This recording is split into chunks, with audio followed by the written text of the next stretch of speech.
Hello aspirants, welcome to Patriot Indian. In today's video, we'll discuss the EPFO 2025 PYQs in detail, understand the important concepts behind them, and identify key topics you should focus on for your upcoming exams.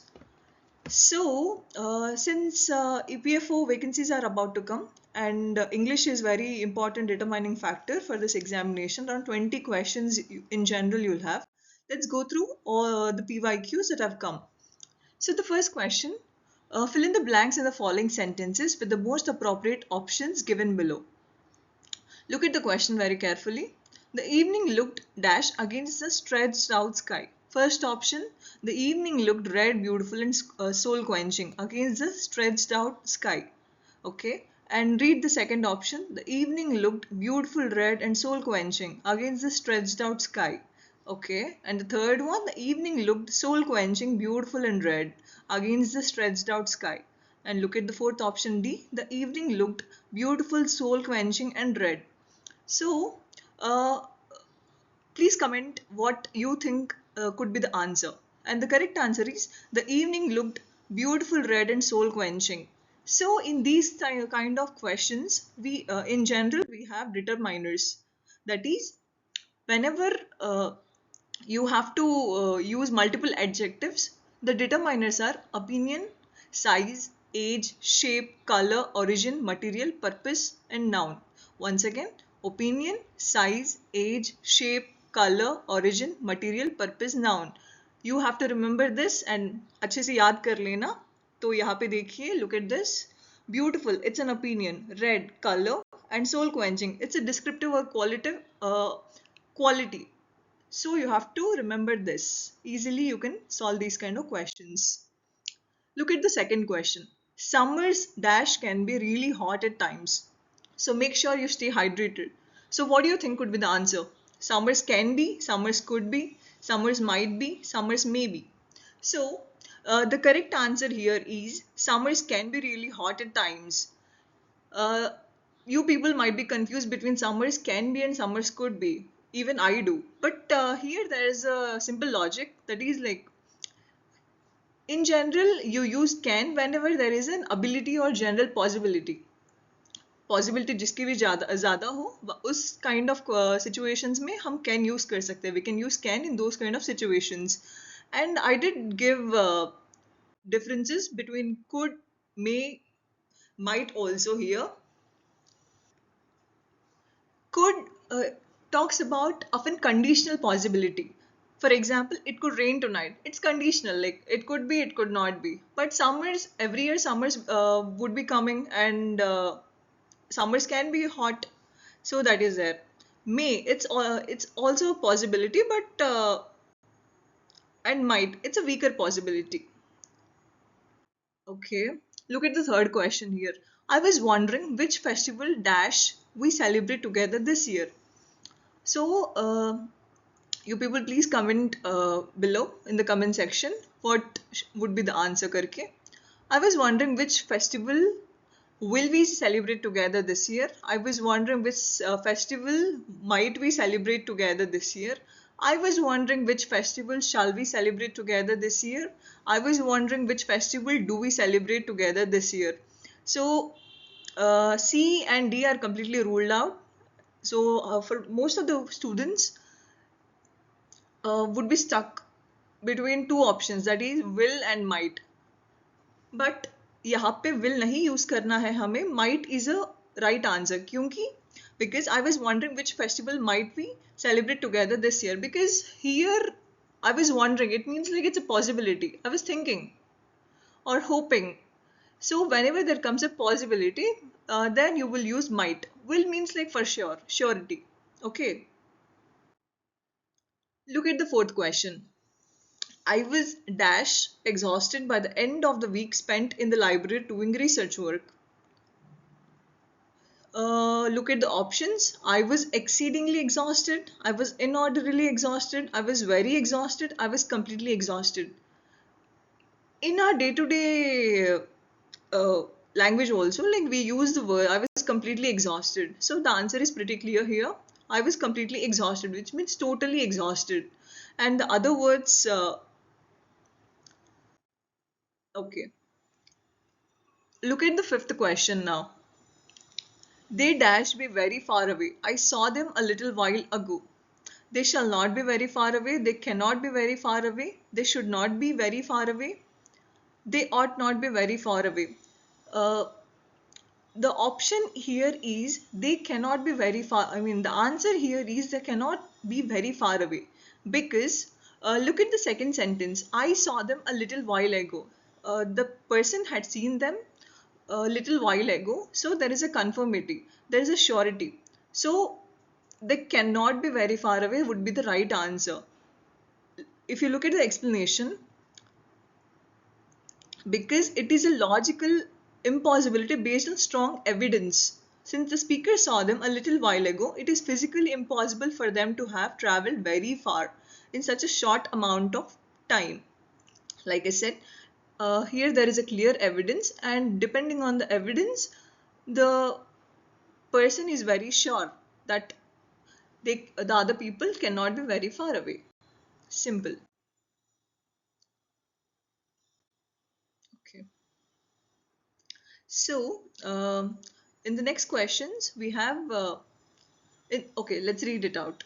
In the following sentences, prepositions or phrasal verbs have been used, which have been underlined in each sentence respectively. Select the sentences wherein the use of the preposition or phrasal verb is are correct. यहाँ पे, I mean, here we should find out if the phrasal verbs or prepositions have been correctly used. So, look at the first question. The delivery reaches its destination just about time. And the evidence presented by Shyam states something different than what is being presented by Ram. That is the difference of somebody doing his duty and not doing his duty. Look at the first sentence. The delivery reached its destination just about time. You think about time is correct? No, it is not. Because delivery should reach on time. The evidence presented by Shyam states something different than what is being presented by Ram. Different than, no, it's not correct. Different from. That is the correct phrasal verb. I mean, correct preposition used over there. That is the difference of somebody doing his duty and not doing his duty. Here you are comparing two people. So, वहाँ पे will use, it is the difference between somebody doing his duty and not doing his duty. So all the three are wrong. So the correct option is none of the above. Here, yeah. Uh, okay, the sentence one, like I explained, the delivery reached its destination just on time. And the second one, different from. And third one, the difference between A and B, or else like the difference between is what we use. Okay. Now coming to 12th question, amid the scuffle and the resultant confusion, the thief managed to slip away. There was not a single person amongst those assembled who was willing to become the leader. Among the members of the community, the local doctor was the one who was most respected. So, please think for yourself what could be the possible answer. And coming to the answer, all the three are correct. Let us discuss them. Amidst amidst the scuffle and the resultant confusion, the thief managed to slip away. Amidst means in the middle of or surrounded by or during. So here amidst the scuffle means in middle of or in the middle of scuffle and the confusion, the thief managed to slip away. So it is correct. Amongst uh, there is a group or some, amongst is generally used when for a group you have to talk about one person who is part of a group, larger group, then you use the word amongst. So there was not a single person amongst those assembled who was willing to become the leader. So there is a group and there was not even a single person that wanted to become a leader. And among the members of the community here also, we are talking about a community. So among is used.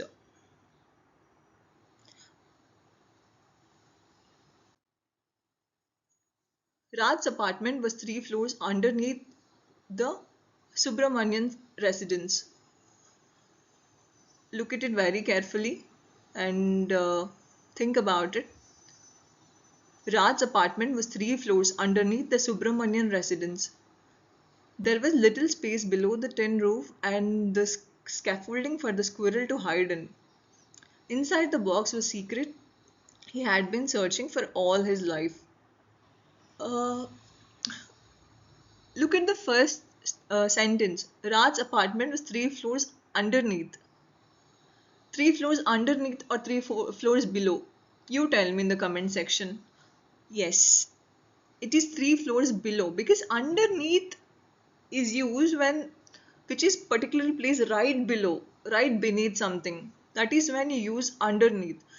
But if you look at this sentence, but 3 floors, 3 floors means like there's a lot of gap. There is no continuity. Here you cannot use underneath. यहाँ पे हमें below use करना चाहिए. And second sentence is correct because there is little space below the tin roof. Little space below tin roof. Okay, this is correct. Inside the box was secret he had been searching for all his life. So this sentence is also correct. The ship put in at the first available port to repair its damaged hull. The advertisement was put out for wide circulation. The matter had become so urgent that it could not be put off for another day. So, put in, put out, put off. These are all phrasal verbs. And yeah, we'll go through them. And all the 3 phrasal verbs that have been used here are correct. We'll discuss them one by one. So, put in means to hold or else like to play something, and put out. The the advertisement was put out for wide circulation means like to publish, issue, release or make something available to the public. Put off put off means postpone or delay. The matter had been so urgent that it could not be put off for another day, means it could not be delayed for more than one day, or it could not be postponed for more than one day. 15th question. Yes. It is widely acknowledged that he takes after his aunt. Okay. He was reluctant to take in any more responsibility. He assured the client that he would take out the matter at the first given opportunity. Uh, Look at the first sentence. It was widely acknowledged that he takes after his aunt. So, takes after here is correct because take after is a phrasal verb. In general, you have it is used when you have to talk about resemblance, physical resemblance or else a qualitative resemblance with your close relative. So here it is correct.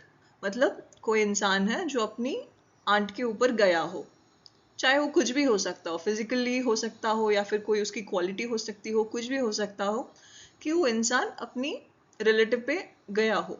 So that is correct. And he was reluctant to take in. No, it is not correct. And he was assured that the client that he would take out the matter at the first given opportunity. No, this is also not correct. We'll discuss them. Taken. He was reluctant to take in any more responsibility. नहीं. यहाँ पे rather than using the phrasal verb taken, it is take on. Take on means accept or undertake responsibility. Whereas taken means understand, absorb information or deceive. For example, don't be taken in by his promises. मतलब don't be deceived. Or provide accommodation. Example, they took in a homeless child. Take out. यहाँ पे take out. He assured the client that he would take out the matter at the first given opportunity. No, this is also not correct. Take up the matter. Instead of take out, it is take up the matter, which means to deal with the matter or discuss the matter or consider a matter. He assured the client that he would take up the matter at the first given opportunity. Means he would discuss or consider the matter. Take out means remove something. Take out the books. Take out the trash. Every day हम लोग कचरा बाहर फेंकते हैं ना. You take out the trash that is there. Go somewhere with someone. He took her out for dinner. A lot of people take their friends and other people out for a dinner. So take out for a dinner. ठीक है. So यहाँ पे I've given some of the phrasal verbs and you can just go through the meanings very quickly. Next questions. In the following items, a phrase has been given with the word that is underlined, followed by four words or groups of words. Select the option that is closest in meaning to the given word. Okay, here we have to identify the word which is closest in meaning to the underlined word. The fact that the deliberations were carried out in a cordial manner pleased the old guard very much. Deliberations were carried out in a cordial manner. Okay, fine, we do not know the meaning of the word cordial. But look at the next cordial manner. Pleased the old guard very much. It pleased means something very positive. Do we know the meaning of joust? No. Convivial? No. Jocular? No. Jestful? Jocular means a very jocular form. So, anyways, I've given the meanings. Cordial means warm and friendly. Convivial also means friendly and sociable. Jocular means joking way. Zestful means enthusiastic way. Joust means compete or argue. So the word which is closest in meaning to cordial is convivial. Okay. His views on the matter have been impugned by those evaluating his role in the community as its erstwhile ruler. Views views could be challenged. Views could be Can views be belittled? No. Uh, Love they can be, but in general, views in general are challenged. Enhanced? No. Endured? Can the views be endured? I mean, like in general, we don't use the word endured. So, यहाँ पे so one thing that I would like to tell you is that most of the times you might not be knowing the exact meaning, but you have to look at the sentence very carefully and understand the sense or the tone of the author over there, through which you can, I mean, by which you can get through the, get to the answer. यहाँ पे impugned by those evaluating his role. In generally, views on a particular matter have been challenged. So you can get to the answer easily here. Impugn means challenge or question. Belittle means make seem less important. Enhance means improve. And endure means suffer, tolerate. Okay. His ad hominem comments on his colleague were considered egregious by those present. His hominem comments on his colleague were considered egregious by those present. Extensively elaborate. Okay, comments extensively elaborate. I don't think so. Flagrant and shocking. Comments are considered shocking. Okay, this could be a possibility. Out of context. No. Impromptu and unintended. Uh, no. So most probably the answer would be B, because like the comments in generally you'll be shocked by the comments. So answer भी वही है. Egregious मतलब flagrant and shocking. Anyways, I've given a few other words also. Egregious, shocking, extremely bad. Elaborate, detailed. Impromptu means spontaneous, unprepared. Contextual, related to surrounding circumstances. Flagrant, obviously and seriously wrong. Outrageous, shockingly unacceptable. Okay.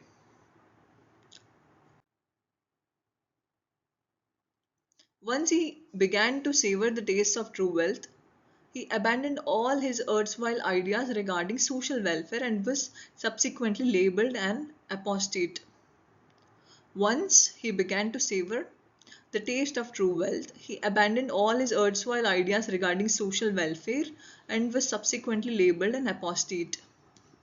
So यहाँ पे meaning wealth he okay, an apostate, an arrogant and naughty person, a self-important person, renouncer of held beliefs, and affluent person.